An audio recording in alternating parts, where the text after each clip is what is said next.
বাড়িকে সব বিক্রি করে আমি আনছি। আমি খুব কষ্ট করে জিনিসপত্র চড়াইছি। আমার দুটো ছেলে মেয়ে তো অস্থায়ী মানুষ, আমার দেশের বাড়ি তো জায়গা নাই, আমি এখানে ভাড়া তাই।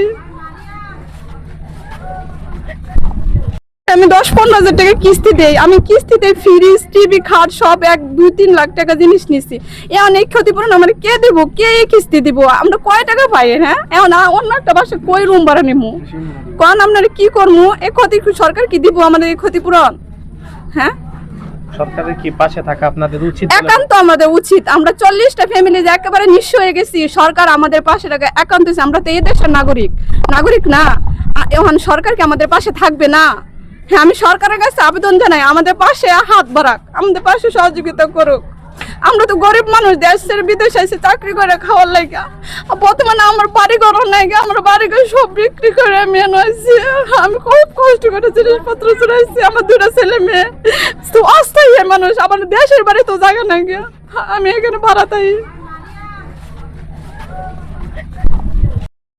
সরকারকে আমাদের ক্ষতিপূরণ দিব? আমরা তো বাস্তব, আমরা কোথায় থাকবো?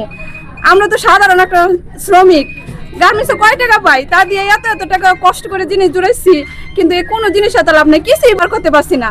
ছেলে মেয়ের এখন কি আমরা আরেক জায়গায় কই থাকবো তা তো আমরা নিজের ঠিকানা জানতে পারতেছি না, কই থাকবো।